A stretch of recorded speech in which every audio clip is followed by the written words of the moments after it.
My name is Andrew Carter, and in the spring of 2007, I decided to take a solo trip to Germany before my summer session started at the University of Minnesota. I remember the date clearly, May 14th, 2007, because that's when I landed in Berlin after a long, draining flight from Minneapolis. The plan was simple: see some historic sites, relax a little, and then go back home ready to finish my junior year. I'd scraped together just enough for a budget hotel on the outskirts of the city. Things started feeling wrong almost immediately. The taxi driver from the airport was disturbingly inquisitive. At first it was normal small talk, but then he began asking very specific questions. Was I traveling alone? Where was I staying? Did I have family nearby? Where was I going next? What times I expected to be out? I stayed polite but kept my answers vague. Still, his tone felt off, like he was probing for details he could use. Even when he wasn't talking, the silence between his questions felt charged. By the time we pulled up to the hotel, I was already on edge. The hotel itself was far more rundown than the pictures online. The lobby lights flickered periodically, giving everything a washed-out, sickly look. The one reassuring thing was the security guard at the entrance. Tall, in a neat uniform, friendly smile, welcoming attitude. I never got his name, but he immediately made me feel a little safer, safe enough to push the taxi ride out of my mind. That first evening, I went to a nearby cafe for dinner. When I came back, the lobby was nearly empty and the corridor to my room was dim. As I walked toward the elevators, I saw someone standing right at my door. He had a hood pulled low over his forehead and what looked like a black scarf or mask covering his mouth. He was turned slightly away from me, one hand on my doorknob jiggling it. I froze. Then he suddenly shifted as if he'd sensed me watching. I instinctively stepped back behind the wall, heart pounding so loudly I could hear it. After a few seconds, I leaned forward and peeked around the corner. He was still there, trying the handle.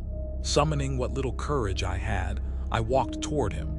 The instant he noticed me, he bolted down the hallway and disappeared into the stairwell.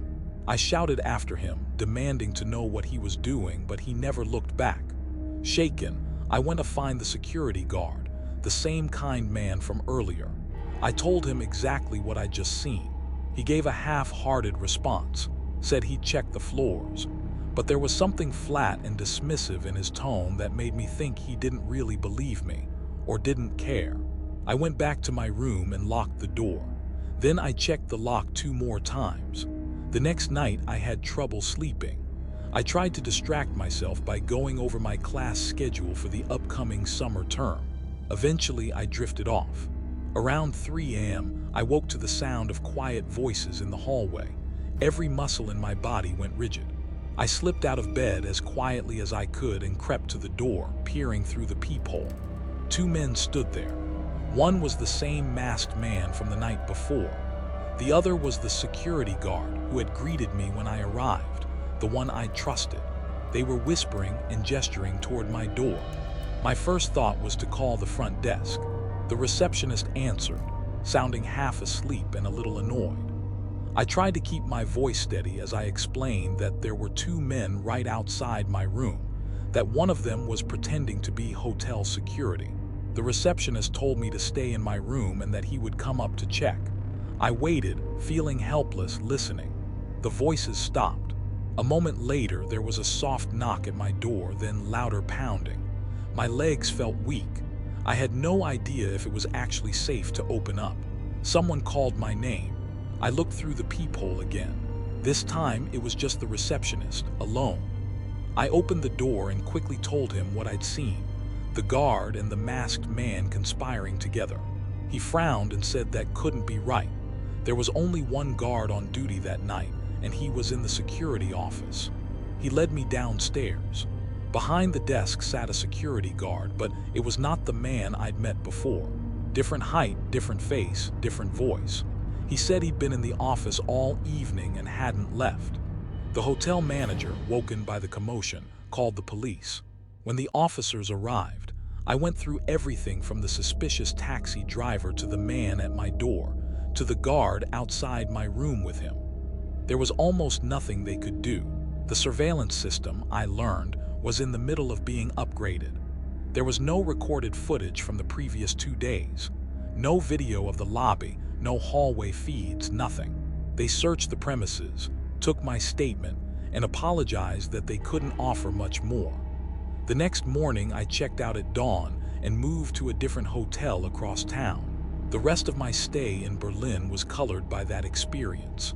Even now, years later, I can recall the moment I realized the friendly guard I trusted didn't actually work there. No name tag, no record of employment, yet he had full access to staff-only areas. I still don't know what they wanted. Money, information, something worse. The police never contacted me again. As far as I know, no one was arrested. A week later, I flew back to Minnesota and threw myself into summer classes, trying to file the memory away. But late at night, when things are quiet, I picture that man again. The scarf over his mouth, his hand twisting my doorknob as if he fully expected it to open. The most unsettling part isn't him, though. It's knowing that somebody inside that hotel, someone posing as security, was willing to help let him in. I think about how easily I could have opened the door at the wrong moment. There's no proof, no footage, just my own memory, far too vivid for comfort. I live in a quiet part of Portland, Oregon, and until last year I never thought much about crime in my neighborhood. That changed in March 2023. It was a Friday afternoon. Around 2 p.m. I was at my dining table finishing a freelance graphic design project. The doorbell rang. I wasn't expecting any deliveries, but these days packages show up all the time, so I went to check. Through the glass panel beside the door, I saw a man in what looked like a delivery uniform. He held a medium box in one hand and a handheld device in the other. He gave me a friendly nod when I opened the door and explained he needed a photo for proof of delivery. A new policy, he said. I had to stand on the porch with the package while he took a picture with my house number in the background.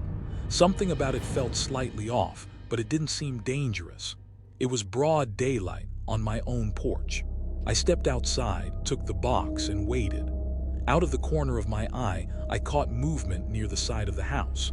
Before I could turn my head, 2 more men rushed up.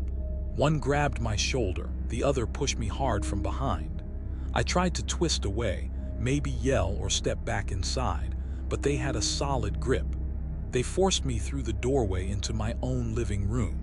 The fake deliveryman kicked the door shut. My heart hammered so hard I could hear it. I reached instinctively for my pocket, but one of them punched me in the stomach. The air shot out of my lungs, and I folded over in pain. They hauled me further into the room. All 3 were taller and stronger than me. One ordered me to hand over cash while another watched the window. Their caps and hoods shadowed their faces, and they moved fast, making it hard to remember any individual detail. Fueled by adrenaline, I tried to fight anyway. I managed one sloppy punch that grazed a guy's arm. He hit me across the face in response, and I crashed into the coffee table. My vision blurred and blood filled my mouth. I heard drawers slamming open, cushions ripping, cabinets being yanked. I tried to crawl toward the kitchen, toward my phone, but a boot pinned me to the floor. When I struggled again, another kick hammered my ribs. White-hot pain exploded through my side, and everything began to dim.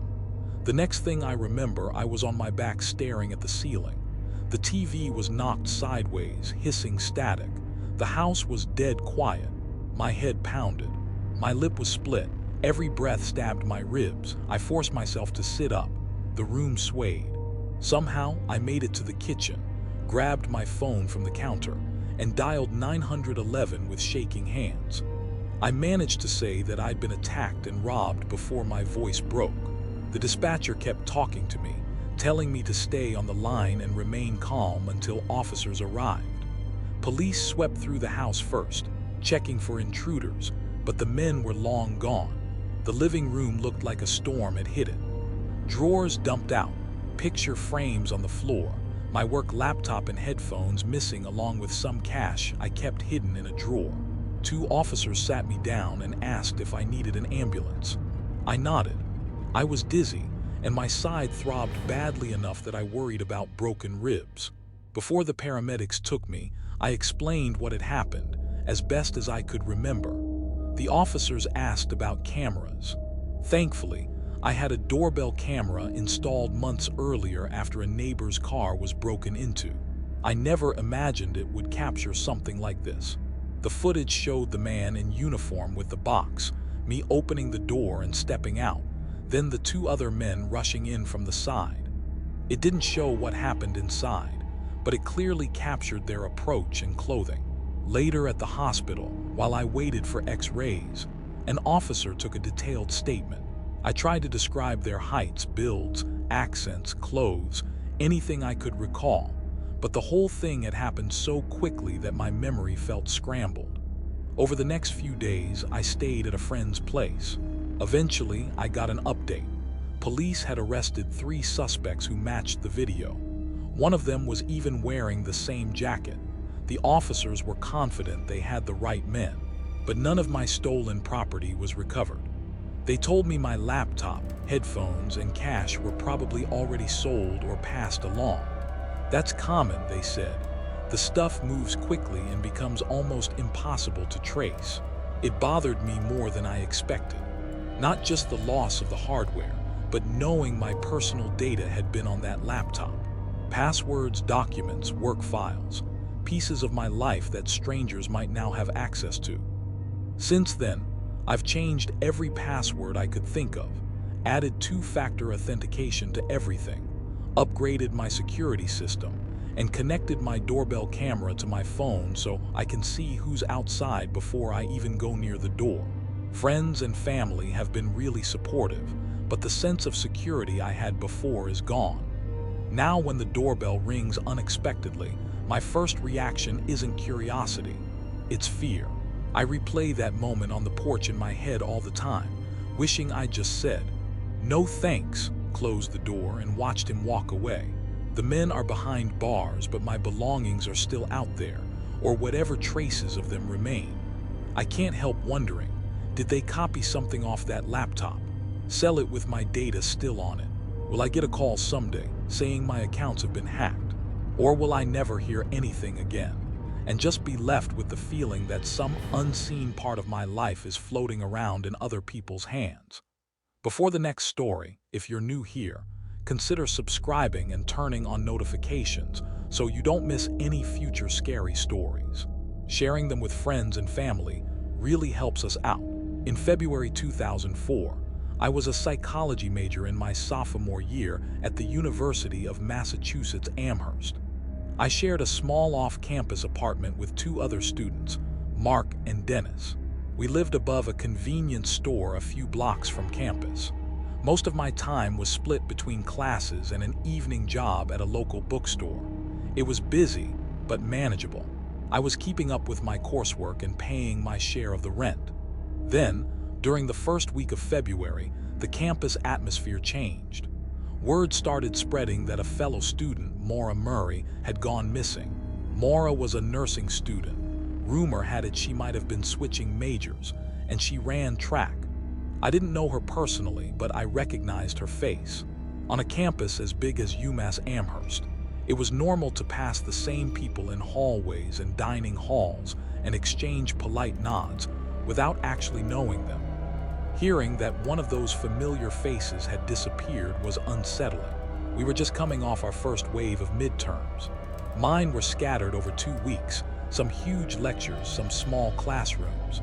I'd work until 9 p.m. at the bookstore, then stay up late going through notes. By early February, things had slowed down and I was looking forward to a breather. Instead, the news about Maura started to dominate everything. She went missing on February 9th, 2004. I remember that date clearly because I just finished an evening shift when I overheard a couple of students whispering about an emergency. Bits and pieces trickled out over the next day. Maura had reportedly emailed her professors about a family emergency, saying she'd be away for a while. Then she withdrew cash from an ATM, got into her black Saturn sedan, and left campus. At first, it sounded strange but not terrifying. Students leave unexpectedly all the time. Maybe she needed a break, we thought. Then we heard about the car. Her Saturn was found in New Hampshire, on Route 112 in Haverhill. It had been in a single vehicle accident. Locals reported seeing Maura at the scene. They described her as shaken but not gravely injured. By the time police arrived, she was gone. No note in the car. Reports conflicted about whether it was fully locked or not. Tracking dogs were brought in, but stories varied about how far they got. There were no clear footprints leading away that anyone could definitively tie to her. She had simply vanished. That's when things turned from odd to chilling. Flyers with Maura's photo appeared everywhere. On bulletin boards near lecture halls, on downtown cafe walls, at the library. The campus police coordinated with New Hampshire authorities. Her family drove up to the Haverhill area and started their own search efforts, sometimes in brutal winter conditions. Friends of Maura described her as disciplined and focused, committed to her classes, track practices, and part-time job. It didn't make sense that she would just walk away from it all, especially in the middle of the semester. Speculation started filling the gaps that facts couldn't. Some people said she was dealing with personal problems or relationship issues. Others were sure there had been foul play, that someone had taken advantage of her when the car crashed. There were rumors about a note, about her talking to someone close about needing to get away, about a mysterious person who might have offered her a ride. None of it was confirmed. None of it stopped the rumors. A week or so later, I went to a gathering in a lecture hall where students and community members tried to organize volunteer searches. People discussed carpooling to New Hampshire on weekends to help look through wooded areas, talk to businesses, and hand out flyers. I seriously considered going, but was tied up with another round of tests and my job. Still, the case gnawed at me. In one of my social psychology classes, Professor Klein even referenced the situation while discussing how collective anxiety can fuel rumors and conspiracy theories. He pointed out how quickly people fill in blanks when they're scared and desperate for answers. And we were scared. Evenings in my apartment often revolved around the latest updates. My roommates and I would gather around the TV, watching the news for any new developments. We'd debate the same questions over and over. Did she plan to disappear, or did something happen to her? Was the accident genuine or staged? If she walked away from the car, where did she go? No one had answers, not then and not now. The search in New Hampshire continued, with Maura's family holding on to hope and volunteers combing the area. On campus, the flyers slowly yellowed and curled at the edges. New classes and new deadlines came, but her face stayed pinned up everywhere. A constant reminder that someone from our own community had simply vanished. To this day, every time I hear her name or see a documentary or article pop up, I'm taken back to that winter, to the crowded lecture hall full of volunteers, the nervous whispers in the library, and the feeling that someone we all might have walked past a dozen times was suddenly gone without a trace.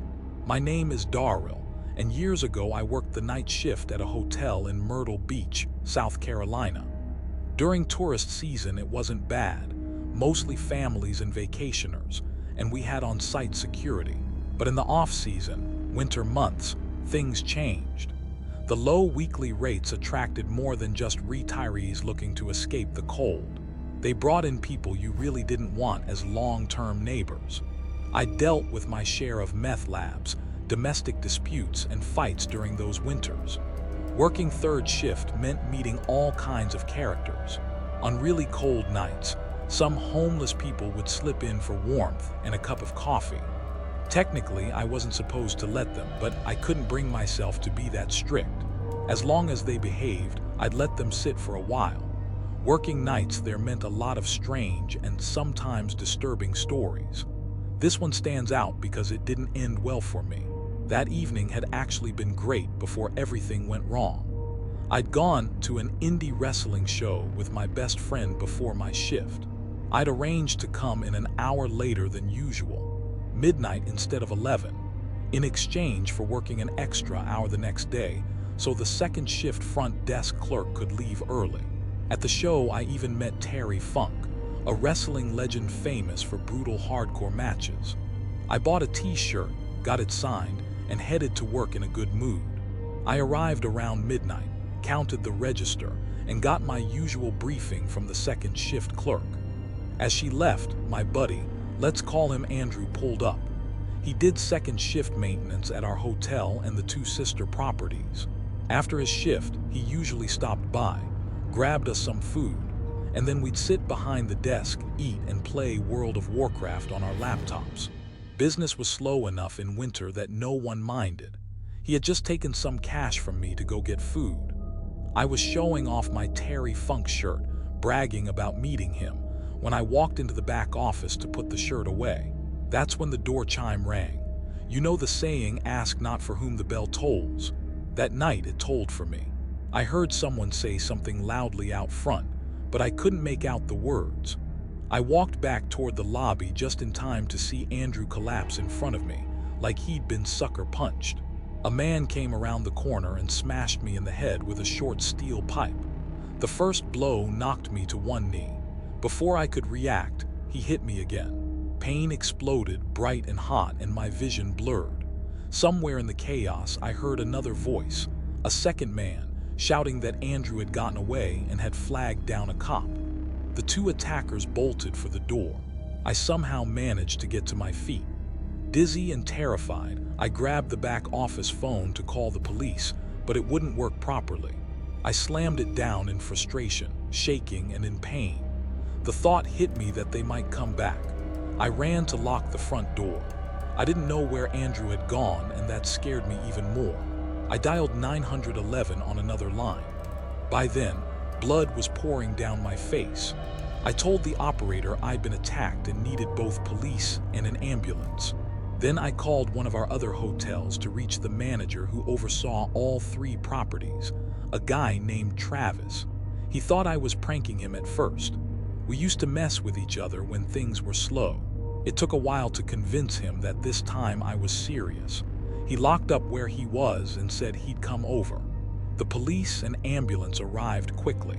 That's when I found out what had happened to Andrew. After they blindsided him and knocked him down, he'd somehow managed to leap over the front desk, sprint outside, and flag down a patrol car that was driving by. I was taken to the ER, where they put 10 staples in my scalp and gave me morphine for the pain. I had no ride home, but the doctor and nurses paid for a cab out of their own pockets. It was December, Christmas was coming, and I had 3 kids to support. My plan was to go right back to work after being treated. When I got back to the hotel, our IT guy, Ted, was there with his wife Barbara, who also worked the front desk. She looked shocked to see me. She'd assumed I was still in the hospital. I had only remembered being hit once with the pipe after the initial punch. Then Ted pulled up the surveillance footage for the police. I watched myself walk out of the office, watched Andrew drop, watched the attacker step in front of me. After I went to one knee, he didn't hit me once. He hit me 10 times. I kept trying to grab the pipe, kept trying to stand. I don't remember any of that. I must have been out on my feet. He only stopped when his accomplice yelled that Andrew had escaped and found a cop. Then they ran.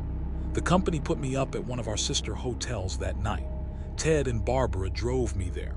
I was in no shape to drive with the morphine still in my system. Management gave me a paid week off to heal, and when I came back, temporarily transferred me to the other property's night shift, just in case I'd been targeted specifically. We never learned why they attacked us.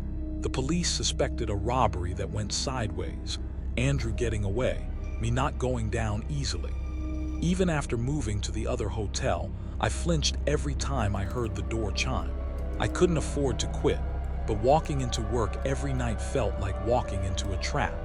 About 2 months later, a detective came by when I was working a different shift. He laid out several mugshots and asked if any of the faces looked familiar. I admitted I hadn't gotten a good look at my attackers. Everything had happened so fast. The video quality was poor, but two of the photos gave me a strong feeling of recognition. I pointed them out and said I was about 85% sure. The detective snapped at me, asking if I wanted to send someone to prison for attempted murder on 85%. His tone made it sound like I was on trial. I was stunned.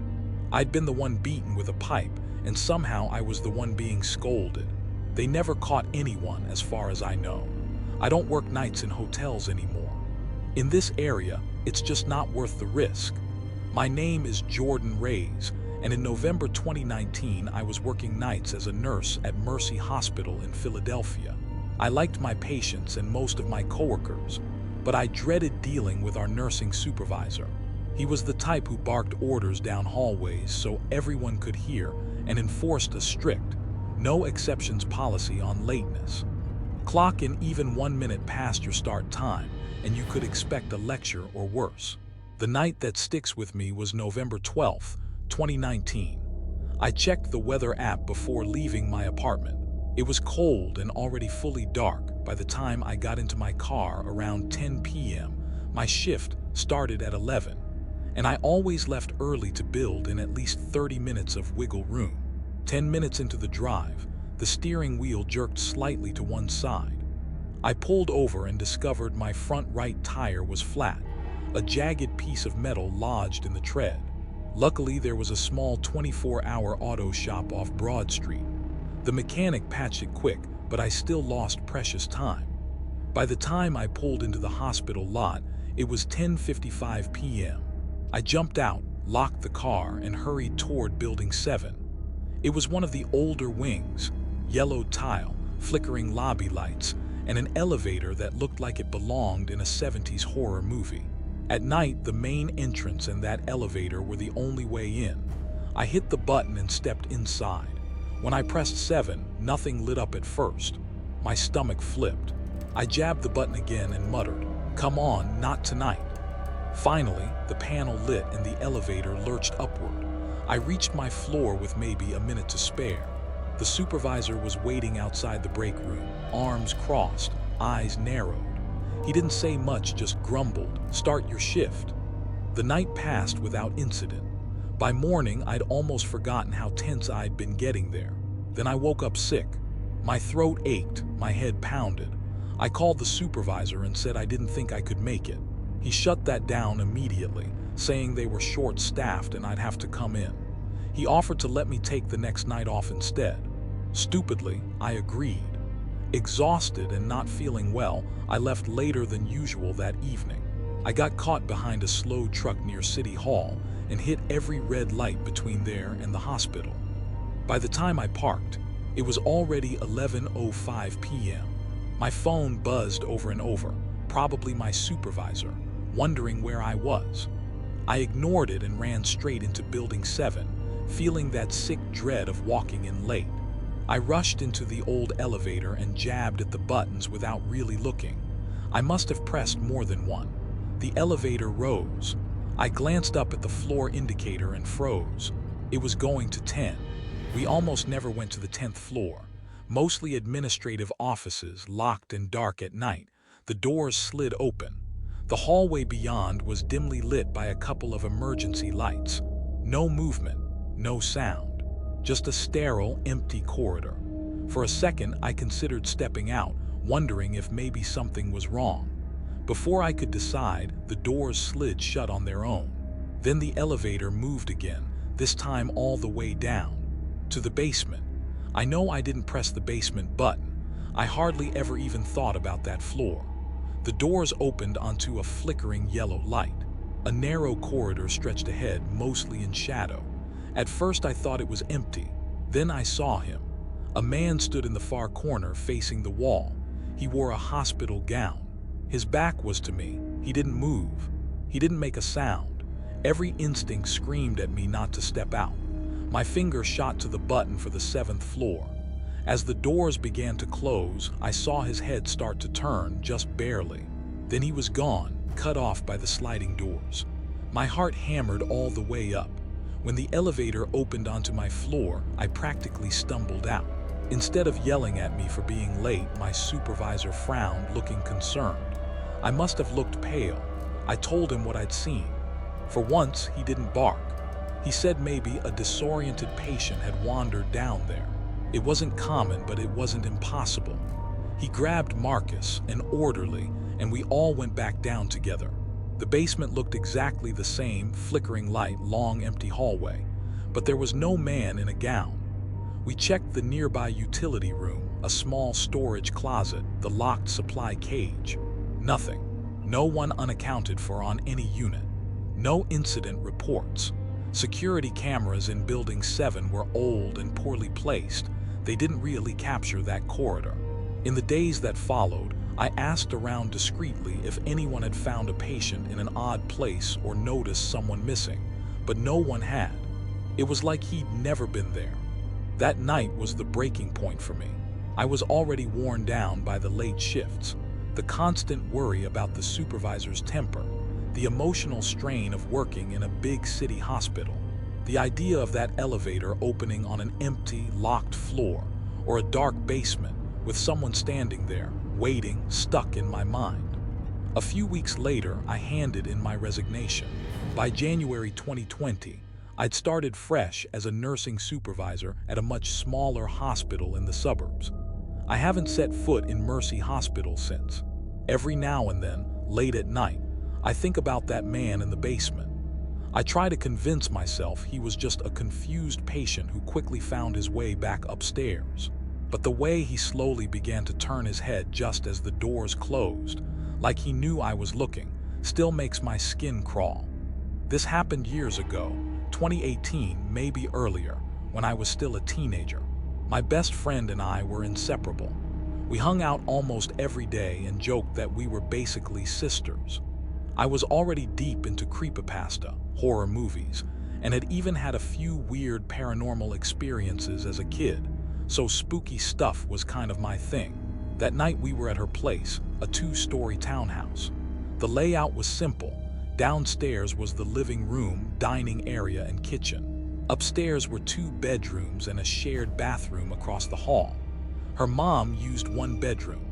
Her grandmother was too old to handle stairs, so they'd converted part of the living room into her makeshift room. Her dad wasn't around. He was a junkie, and from everything I knew, not a good father or a good person. In the 10 years we'd been friends, I'd only met him once. We didn't have any big plans. We were both minors, so mostly we hung out, went to Walmart at night when it was still open 24 hours, and just chilled. At some point that evening, a sudden wave of exhaustion hit me. I was half leaning on her bed, knees on the floor, scrolling through my phone. One second I was awake, the next it was like someone flipped a switch. I just blacked out in that position. I'm normally a light sleeper.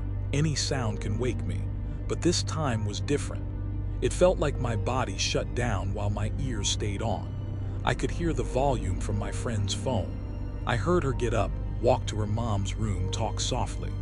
Before I'd passed out, the ceiling light had been on. It was part of a fan, but she hardly ever used the fan, just the light switch on the wall. The sounds in the house faded, and I sank into a deep sleep. Then I started dreaming. In the dream, we were in the same townhouse. Her father was living there too. Hidden security cameras were installed in every room, disguised in corners and behind objects so the people living there had no idea they were being watched. Her dad had all the feeds on a tablet and phone. Dream me was sitting on the same side of the bed where my real body was passed out. A tablet lay beside me.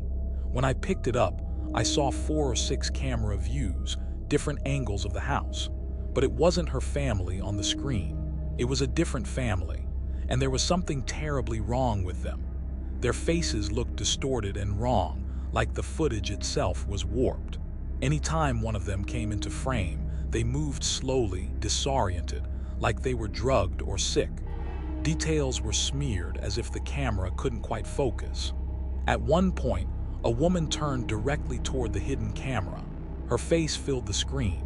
Maggots poured from every opening, eyes, nostrils, ears, mouth. Pus dripped down her cheeks. Her skin seemed sucked in around the bones, being eaten away from the inside. It was one of the most disturbing images I've ever seen, awake or asleep.